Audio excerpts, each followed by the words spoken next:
भारत में भाई बहन के स्नेह का पर्व रक्षाबंधन श्रावण मास की पूर्णिमा को मनाया जाता है। इस दिन बहनें अपने भाइयों की कलाई पर स्नेह बंधन राखी बांधती हैं और भाई आजीवन उनकी रक्षा करने का वचन देते हैं। रक्षाबंधन का ये पावन पर्व कब प्रारंभ हुआ, इसकी स्पष्ट तिथि की कोई जानकारी उपलब्ध नहीं है, लेकिन इन संबंध में कई कथाएं प्रचलित हैं। पुराणों में भी इन कथाओं का वर्णन मिलता है। राजा बलि और माता लक्ष्मी की कथा। रक्षाबंधन की एक पौराणिक कथा भगवान विष्णु, देवी लक्ष्मी और राजा बलि से जुड़ी हुई है। असुरों के राजा बलि 100 यज्ञ पूर्ण कर अजय हो गया। धरती पर अपना साम्राज्य स्थापित कर वे स्वर्ग का सिंहासन प्राप्त करने की तैयारी करने लगा। यह ज्ञात होने पर देवराज इंद्र चिंतित हो गए और भगवान विष्णु की शरण में पहुँचे। इंद्र ने भगवान विष्णु से स्वर्ग का सिंहासन बचाने की प्रार्थना की। तब वामन अवतार धारण कर भगवान विष्णु राजा बलि के दरबार में गए और उनसे भिक्षा की याचना की। राजा बलि दानवीर था। उसने वामन अवतार भगवान विष्णु को वचन दिया कि वह भिक्षा में जो भी मांगेंगे उसे प्रदान किया जाएगा। भगवान विष्णु ने भिक्षा में 3 पग भूमि मांग ली। राजा बलि ने अपना वचन निभाते हुए वामन अवतार भगवान विष्णु को 3 पग भूमि दान में प्रदान कर दी और कहा कि वह 3 पग भूमि नाप लें। भगवान विष्णु ने पहले पग में पृथ्वी को नाप लिया और दूसरे पग में स्वर्ग को। तीसरे पग के पूर्व ही राजा बलि भांप चुका था कि उसके समक्ष उपस्थित वामन कोई साधारण व्यक्ति नहीं है। उसने अपना शीश वामन रूपी भगवान विष्णु के आगे झुका दिया और उनसे तीसरा पग अपने शीश पर रखने का निवेदन किया। भगवान विष्णु ने वैसा ही किया। इस तरह राजा बलि अपना संपूर्ण राज्य गंवाकर पाताल लोक में रहने को विवश हो गया। पाताल लोक जाने के पूर्व राजा बलि की प्रार्थना पर भगवान विष्णु अपने वास्तविक रूप में आए। वे बलि की दानपूर्णता देख अत्यंत प्रसन्न थे। उन्होंने उससे वर मांगने को कहा। राजा बलि बोला, भगवान, मेरा तो सर्वस्व चला गया है। मेरी आपसे बस यही प्रार्थना है कि आप हर घड़ी मेरे समक्ष रहें। भगवान विष्णु ने तथास्तु कहा और राजा बलि के साथ पाताल लोक चले गए। वैकुंठ में भगवान विष्णु की प्रतीक्षा कर रही देवी लक्ष्मी को जब यह सूचना मिली तो वे चिंतित हो उठी। उन्होंने नारद मुनि को बुलाकर मंत्रण की और इस समस्या का तोड़ पूछा। नारद मुनि ने उन्हें सुझाया कि वे राजा बलि को रक्षा सूत्र बांधकर अपना भाई बना लें और उपहार स्वरूप भगवान विष्णु को मांग लें। देवी लक्ष्मी गरीब महिला का भेष धरकर पाताल लोक पहुंची और नारद के सुझाए अनुसार राजा बलि की कलाई में रक्षा सूत्र बांधा। तब राजा बलि बोला, आपको देने मेरे पास कुछ नहीं है। तब देवी लक्ष्मी अपने वास्तविक स्वरूप में आई और बोली, आपके पास तो साक्षात भगवान विष्णु हैं, मुझे वही चाहिए। राजा बलि ने भगवान विष्णु को देवी लक्ष्मी के साथ जाने दिया। जाते जाते भगवान विष्णु ने राजा बलि से कहा कि वे हर साल 4 माह पाताल लोक में निवास करेंगे। वे 4 माह चतुर्दशी कहलाती है और देव शयनी काशी से प्रारंभ होकर देवउठानी काशी तक चलते हैं।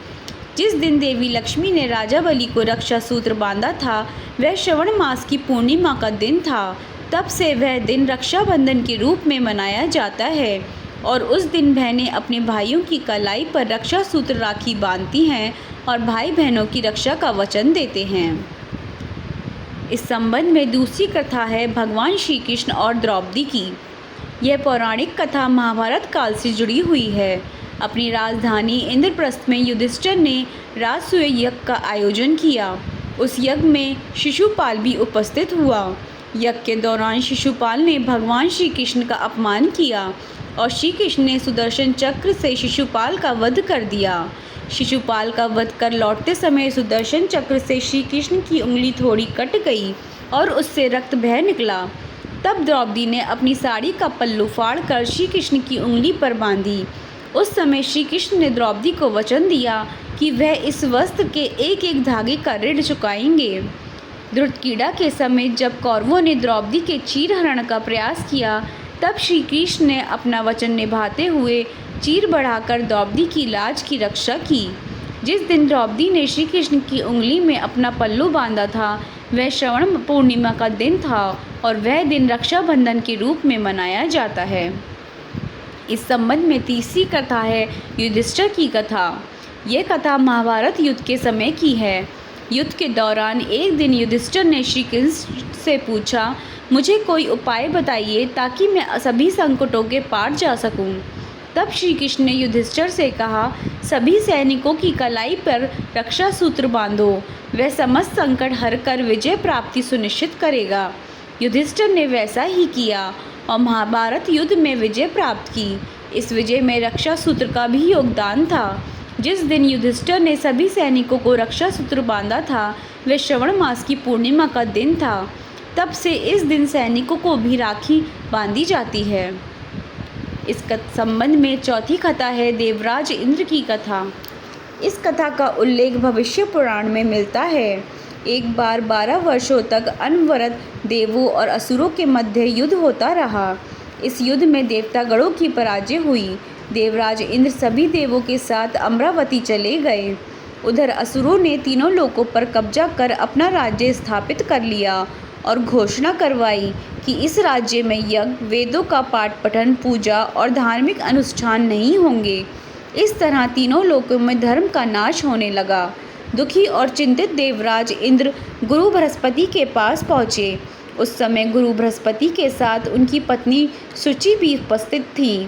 देवराज इंद्र की व्यथा समझते हुए वे बोलीं, देवराज, कल ब्राह्मण शुक्ल पूर्णिमा है। विधान पूर्वक तैयार किया गया रक्षा सूत्र मैं आपको प्रदान करूंगी।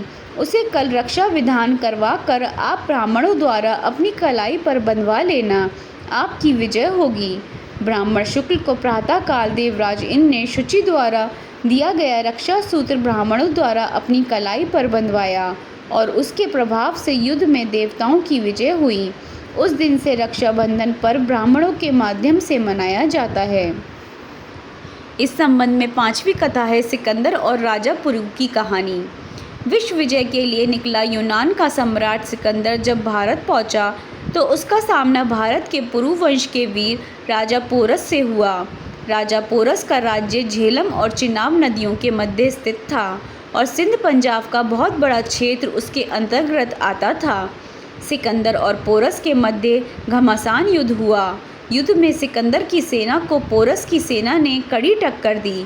सिकंदर की पत्नी को भारतीय त्योहार रक्षाबंधन की जानकारी थी।